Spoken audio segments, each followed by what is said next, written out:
Come on, have some more wine, my husband urged. We had come to a secluded rental villa for our honeymoon. We were alone, taking our time and celebrating with some nice wine. However, after only 2 glasses, I felt strangely tipsy, and the room started to spin. Already drunk? You're hopeless, he teased. After drinking the water my husband handed me, I was suddenly overcome with sleepiness. Maybe I've been busy and tired lately, but when I glanced at my husband, instead of looking worried, he seemed to be smiling for some reason. Then I remembered a note from a stranger that had been handed to me. It said, "Run away now. My name is Mary, and I'm 27. We had our wedding 6 months ago and finally went on a slightly delayed honeymoon. I met my husband William 3 years ago in a cooking class. He's 12 years older, but we get along great and share the same taste in food. We also both lost our parents at an early age, so it was natural for our relationship to deepen and lead to marriage. Though we had our wedding, our work was so busy that we could only take a 1-week break. So we looked for a place where we could relax and chose a natural, serene location for our honeymoon. The rental villa where we were staying was just over 3 hours by car from home. On the way, we stopped at a restaurant for food as I was getting hungry.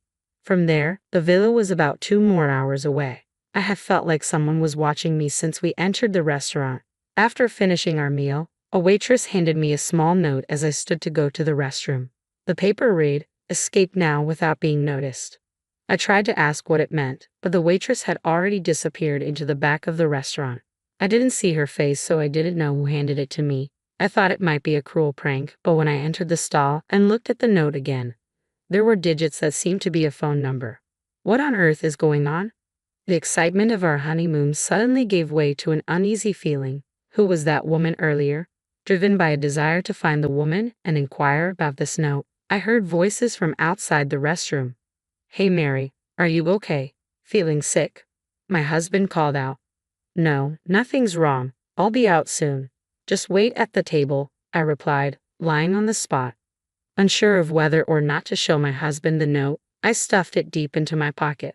Our long-awaited honeymoon, which had been filled with joy and excitement, suddenly became clouded with uncertainty. I felt I mustn't let my husband sense my inner turmoil, so I acted more cheerful and lively than usual as we left the restaurant. Next, we stopped at a supermarket to buy food and drinks and arrived at the remote rental villa 2 hours later. As we relaxed, walking together and enjoying our leisure time, I began to forget about the note. By evening, we decided to make our favorite dishes. I made his favorite hamburger steak, and he made mashed potatoes. We savored our meal across the table, toasting with wine and enjoying lively conversation, feeling so happy. And yet, after 2 glasses of wine, my head started to feel foggy. "I bought your favorite premium wine, Mary. Drink up," William encouraged. I might be getting a little tipsy," I admitted. "What are you talking about? You've hardly drunk anything." My husband offered me more wine. I thought about stopping, but looking at my cheerful husband, I didn't want to ruin the pleasant atmosphere, so I sipped the wine little by little. However, after a while, I started to feel even dizzier and as though I was becoming quite drunk. Feeling that any more would make me sick, I pulled my hand away from the wine glass. My husband stared intently at my face, checking my complexion. "You usually handle a whole bottle of wine fine. Is your daily fatigue catching up with you?" "Maybe it is," I replied. "You're such a helpless one. If so, drink this. It'll sober you up." "Here," he said, handing me the hangover supplement he usually takes along with some water. Yet even after drinking it, my drunkenness didn't subside, and I was strangely overcome with intense drowsiness. Finally, I was in such a state that I could barely sit in my chair, leaning on the table. "It's surprisingly easy," he muttered. Opening my eyes slightly at those words, I saw my husband, instead of looking concerned, had an eerie smile on his face. "You might just slip into an eternal sleep. Thanks for getting life insurance." Without caring for me as I lay limp and unable to get up, my husband poured all the wine down the sink, tidied up his dishes and glasses, and left the rental villa. Unable to move at all, I heard the sound of a car engine gradually fading away. What on earth is happening? The note that the waitress gave me flashed through my mind. "Run away now," might have been anticipating this situation. The last words my husband said echoed in my mind. "Thanks for getting life insurance." Just thinking about the meaning of these words sent a chill down my spine, with terrifying thoughts popping up one after the other. By the way, it was him who first brought up getting insurance. Within a week of our marriage, my husband strongly urged us to take out life insurance together. When I hesitated, feeling something was off, he said, looking sad, "Life insurance is like a charm for us. In case something happens, since both of us have lost our parents, I thought it'd save us from hardship if something went wrong." I was convinced at the time, but now, could it be that he's been targeting this all along? With great effort, I crawled to the kitchen and chugged down an unopened bottle of water. My mind started to clear a bit, and I took out the note I had received and pressed the call button on my mobile phone. After a few rings, a woman answered. When I told her I had received the note and was incoherent from the wine, she responded with urgency. "That's why I gave you the note saying run away now. You might be in danger." "What? What do you mean? Please tell me what you know," I pleaded. According to what she hesitantly told me, she was my husband's ex-girlfriend. Apparently, they were dating about 5 years ago when his parents died from an illness. His behavior was so suspicious that she became frightened and decided to break up. However, she couldn't get rid of him, so she vanished. I was stunned to hear her story. I had heard that his parents died more than 10 years ago in a traffic accident. What's going on here? So when we entered the restaurant, she was incredibly surprised. She hid in the back of the shop so we wouldn't see her. I wasn't imagining the feeling that someone was watching me during dinner. The waitress must have sensed that my husband was up to something and handed me a note when I went to the restroom, wanting to help with all her heart. "Thank you for giving me the note. I can't thank you enough. It must have taken courage," I said. I heard her sobbing on the phone at my words. "I can't believe this. I can never forgive this." Contrary to my gratitude to her, I was terribly shocked to find that my trusting husband had betrayed me. Gradually, I became consumed with anger. "I have to punish that man, no matter what," I said, without thinking. She replied, "Of course." But I had a plan. Carrying it out might put me in even more danger, but I couldn't just let things go on like this.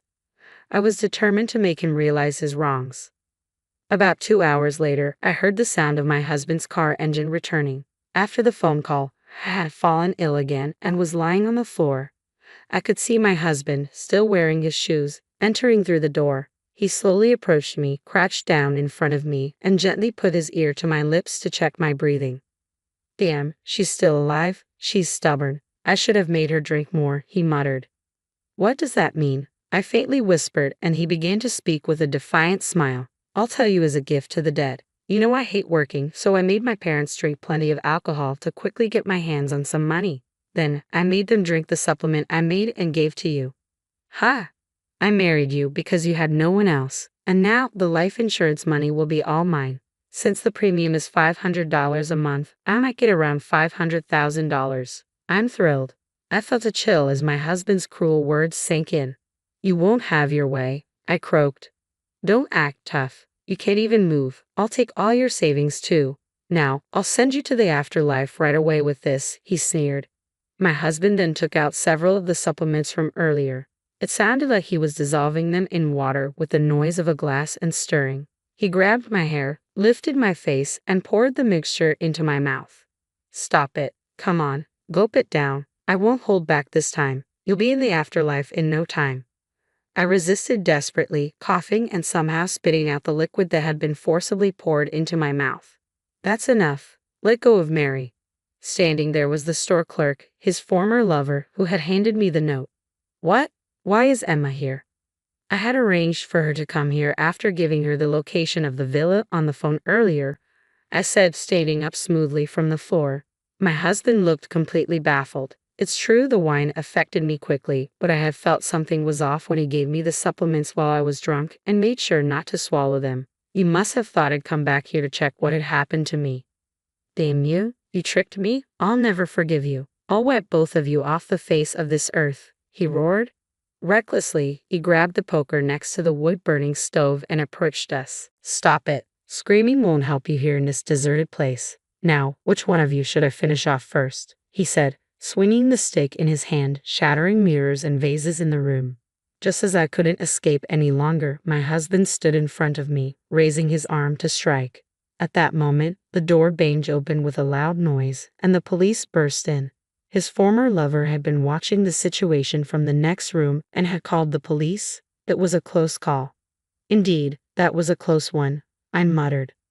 With a shocked look on his face, my husband's arm remained raised, frozen in place. I took the opportunity to turn off the recording button on the mobile phone I had propped on the shelf and handed it to the police. I've recorded everything in here. This should be enough evidence, right? Oh, and the supplement I pretended to drink. I'll give that as evidence too. What? What's going on? My husband stammered.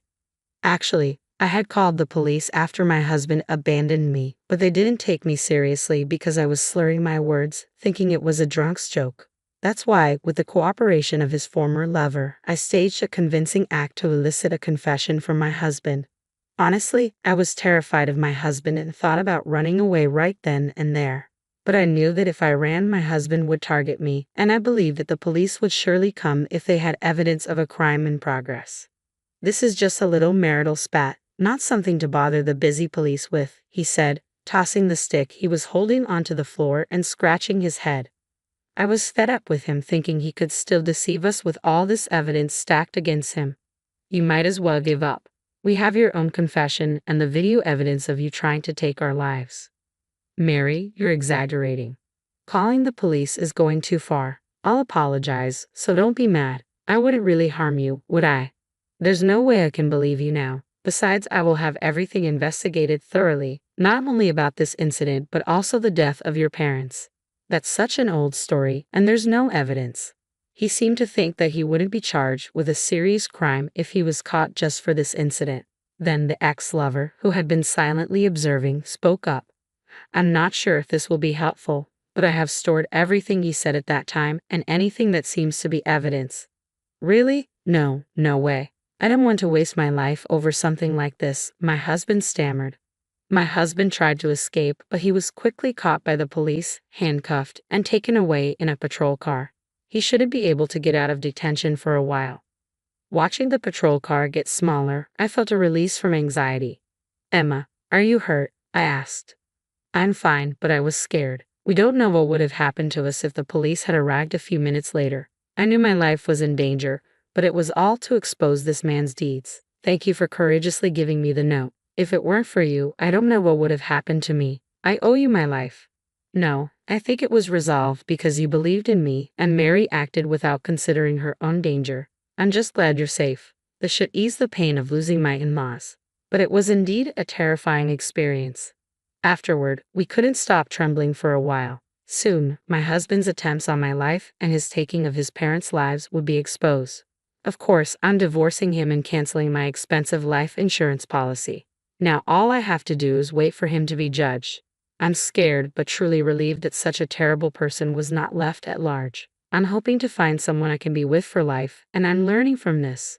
Please be careful with men who try to sell you life insurance.